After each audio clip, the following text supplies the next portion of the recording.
Assalamualaikum warahmatullahi wabarakatuh.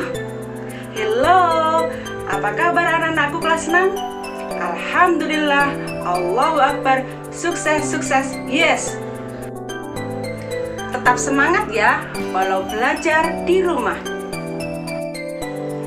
Bersama Bu Prapti, kita akan belajar mata pelajaran Bahasa Indonesia kelas 6, tema 3.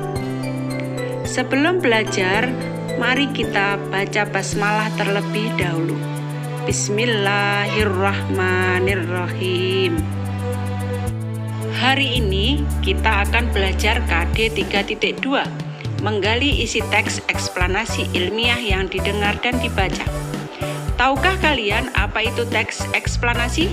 Belum tahu ya? Mari kita pelajari bersama-sama.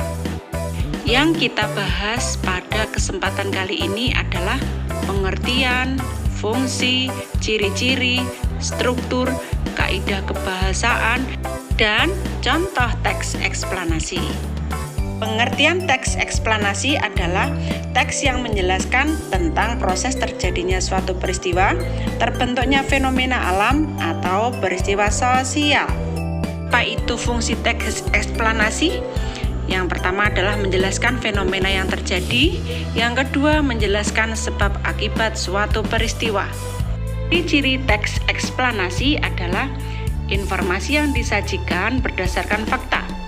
Fakta tersebut memuat informasi yang bersifat ilmiah, bersifat informatif dan tidak berusaha mempengaruhi keyakinan pembaca terhadap hal yang dibahas. Dan yang terakhir, strukturnya terdiri atas pernyataan umum, deretan penjelas, dan interpretasi. Adapun struktur teks eksplanasi itu ada 3. Yang pertama adalah pernyataan umum.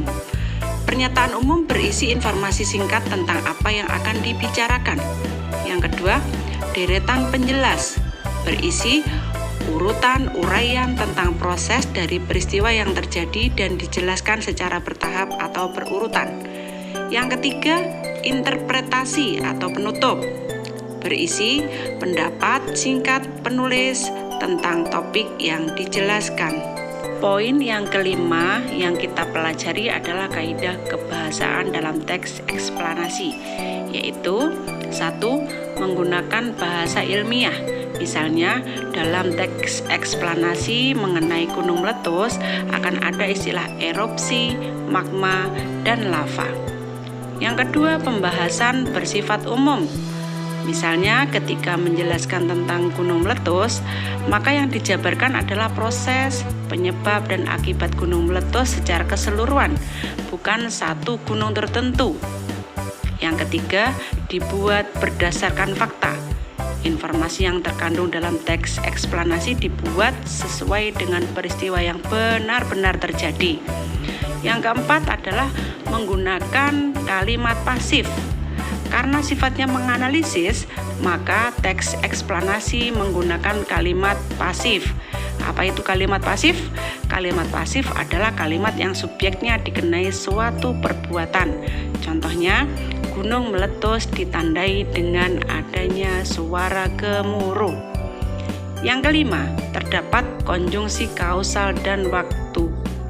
Yang termasuk konjungsi kausal yaitu maka, kalau, karena, jika, bila, oleh sebab itu. Sedangkan konjungsi waktu diantaranya adalah sebelum, setelah, sesudah, ketika, kemarin, atau waktu itu. Yang terakhir, pemakaian kata kerja relasional dan material. Kata kerja relasional adalah kata kerja yang berfungsi menyatakan hubungan sebab akibat. Contohnya, disebabkan, berakibat, berdampak, merupakan. Sedangkan kata kerja material adalah kata kerja yang digunakan untuk menunjukkan perbuatan fisik atau peristiwa. Misalnya, diubah, menjadi, berubah, dan terbentuk. Ini adalah contoh teks eksplanasi. Bagian pernyataan umum yang berisi informasi singkat tentang apa yang dibicarakan. Nah, kalau ini adalah bagian deretan penjelas yang berisi urutan uraian tentang proses dari peristiwa yang terjadi dan dijelaskan secara bertahap atau berurutan.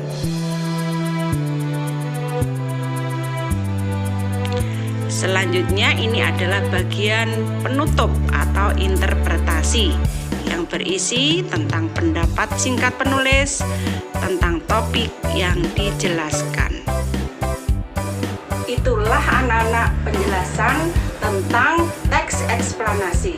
Semoga bermanfaat. Tetap belajar ya, walau di rumah. Semoga sukses semuanya. Wassalamualaikum warahmatullahi wabarakatuh.